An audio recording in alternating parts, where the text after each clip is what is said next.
जय भोलेनाथ। सावन मास की शिवरात्रि की आप सभी को हार्दिक शुभकामनाएं। भगवान शिव व माता पार्वती आप सभी भक्तों की समस्त मनोकामनाएं पूर्ण करें। सावन के महीने की शिवरात्रि का बेहद खास महत्व माना गया है। शिव पुराण के अनुसार सावन शिवरात्रि का व्रत करने से संपूर्ण सावन की पूजा का फल प्राप्त होता है। साथ ही भगवान शिव और माता पार्वती का आशीर्वाद भी मिलता है। इसके प्रभाव से जीवन में सुख समृद्धि बढ़ती है और परिवार में खुशियां आती है। मान्यता है कि शिवरात्रि का व्रत शिव जी को सबसे प्रिय है और सावन शिवरात्रि का महत्व फाल्गुन मास की शिवरात्रि के बाद सबसे अधिक माना जाता है। सावन की शिवरात्रि 2 अगस्त को मनाई जाएगी। सावन मास के कृष्ण पक्ष की चतुर्दशी तिथि 2 अगस्त को दोपहर 3:26 से आरंभ होगी और अगले दिन यानी 3 अगस्त को दोपहर 3:50 पर समाप्त होगी। ऐसे में सावन शिवरात्रि का व्रत 2 अगस्त को रखा जाएगा। इस दिन रुद्राभिषेक करने का भी महत्व बहुत माना जाता है। सावन शिवरात्रि के दिन रुद्राभिषेक करने से शीघ्र ही पूजा का लाभ भी मिलता है। सावन शिवरात्रि पर इस बार सर्वार सिद्धि योग का शुभ संयोग भी बना है।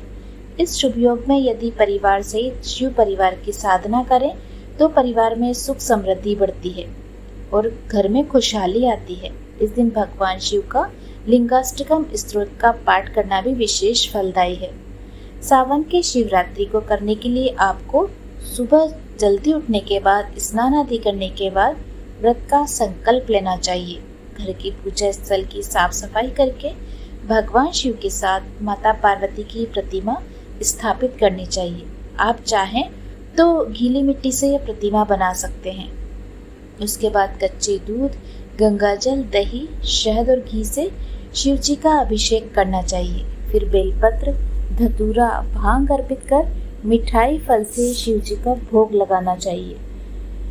इसके बाद गाय के घी का दीपक जलाकर आरती करना चाहिए, शिव चालीसा का पाठ करना चाहिए और अंत में अपनी भूल के लिए भगवान से क्षमा प्रार्थना करनी चाहिए। अब आप सुनिए सावन शिवरात्रि की पौराणिक कहानी। प्राचीन समय में एक चित्रभानु नाम का शिकारी था जो अपने परिवार का पोषण पशुओं की हत्या करके करता था। उसने एक साहूकार से कर्ज ले रखा था, लेकिन कर्ज न चुका पाने के कारण क्रोधित साहूकार ने शिकारी को बंदी बना लिया। संयोग से उस दिन शिवरात्रि थी। बंदी रहते हुए शिकारी ने शिव संबंधी धार्मिक बातें सुनी। वहीं उसने शिवरात्रि व्रत की कथा भी सुन ली। फिर शाम में साहूकार ने उसे बुलाया और पूछा कि कर्ज कब तक चुका दोगे। तब शिकारी ने उसे अगले दिन ही कर्ज चुकाने का वादा किया। साहूकार ने उसे जाने दिया। इसके बाद शिकारी जंगल में शिकार के लिए निकल गया। दिन भर बंदी गृह में रहने के कारण शिकारी को बहुत भूख प्यास लग रही थी। जंगल में इधर उधर भटकने के बाद वह एक जलाशय के पास गया। वहां पर ही एक पेड़ पर थोड़ा सा जल पीने के लिए लेकर चढ़ गया। शिकारी अब वहीं पर बैठकर शिकार का इंतजार करने लगा। शिकारी जिस पेड़ पर बैठा था वह बेलपत्र का पेड़ था और उस पेड़ के नीचे एक शिवलिंग था जो बेलपत्र से ढका होने के कारण शिकारी को दिखाई नहीं दिया। भूख और प्यास से थका वो उसी मचान पर बैठ गया। शिकारी ने मचान बनाते समय पेड़ की कुछ टहनियां तोड़ी। संयोग से टहनियां शिवलिंग पर जा गिरी।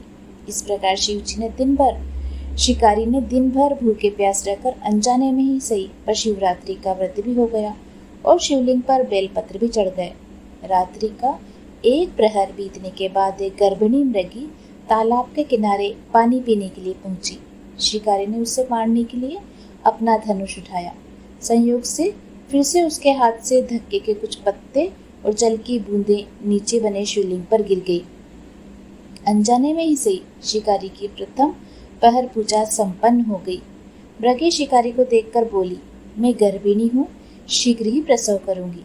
मैं वादा करती हूँ कि बच्चे को जन्म देकर शीघ्र ही तुम्हारे पास वापस आ जाऊंगी, तब मार लेना मुझे। शिकारी ने मृगी को जाने दिया। कुछ देर के बाद एक मृगी वहां आई। शिकारी ने उसे लेकर धनुष बाण चढ़ा दिया। शिकारी ने जैसे ही धनुष उठाया वैसे ही अनजाने में कुछ और बेलपत्र उसके हाथ से नीचे शिवलिंग पर जा गिरे। इस तरह से उसकी दूसरे प्रहर की भी पूजा हो गई। इस मृगी ने भी विनम्रता पूर्वक शिकारी से निवेदन किया कि मैं थोड़ी देर पहले ऋतु से निवृत्त हुई हूँ, अपने प्रिय की तलाश कर रही हूँ। मैं वचन देती हूँ कि अपने पति से मिलकर शीघ्र ही वापस आ जाऊंगी, तब मुझे मार लेना। शिकारी ने उसे भी जाने दिया। अब रात्रि का आखिरी पहर बीतने का था। एक और मृगी अपने बच्चों के साथ उधर से निकली। शिकारी ने उसे मारने के लिए ही तुरंत ही धनुष पर तीर चढ़ा दिया। ये देख मृगी बोली, मैं इन बच्चों को इनके पिता को सौंप कर लौटूंगी, तब मुझे मार लेना। शिकारी ने उसे भी जाने दिया। शिकार न कर पाने के कारण शिकारी परेशान हो गया और पेड़ पर बैठा हुआ वह बेलपत्र तोड़ तोड़ कर नीचे फेंकता जा रहा था। इस तरह से उसके हाथों से तीसरे प्रहर की पूजा भी स्वतः ही संपन्न हो गई। सुबह होने को थी। अब एक मृग उस रास्ते पर आया। अब शिकारी ने सोचा कि चाहे कुछ भी हो जाए, इस बार वो शिकार को नहीं जाने देगा।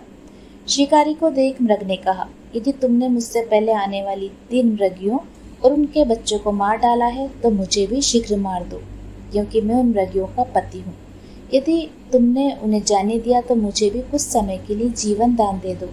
मैं वादा करता हूँ कि उनसे मिलकर तुम्हारे पास उपस्थित हो जाऊंगा। शिकारी ने उसे भी जाने दिया।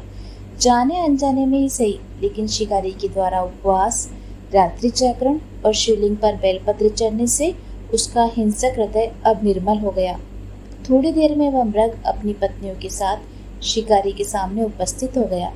जंगली पशुओं की ऐसी सत्यता और सामूहिक प्रेम भावना को देखकर शिकारी को अपने आप पर बड़ी ग्लानि महसूस हुई। उसकी आंखों से आंसू निकल पड़े। उसने मृग परिवार को जाने दिया और जीवन में कभी न हिंसा करने का निर्णय लिया। शिकारी के ऐसा करने से भगवान शिव प्रसन्न हुए और उन्होंने उसे दर्शन देकर सुख समृद्धि का वरदान दिया। साथ में उसे गुह नाम प्रदान किया। कहते हैं यह वही गुह था जिसका साथ भगवान श्री राम ने मित्रता की थी। गुह ने भगवान श्री राम से मित्रता की। इस प्रकार शिवरात्रि की कथा समाप्त हुई। ओम नमः पार्वती पते हर हर महादेव। उम्मीद करती हूँ आपको यह कहानी व जानकारी पसंद आई होगी। इसी तरह की कहानियाँ व जानकारी सुनने के लिए आप हमारे चैनल से जुड़े रहिए। बस एक ही अनुरोध है कि इसे साथ ही सब्सक्राइब अवश्य कीजिए। जय भोलेनाथ।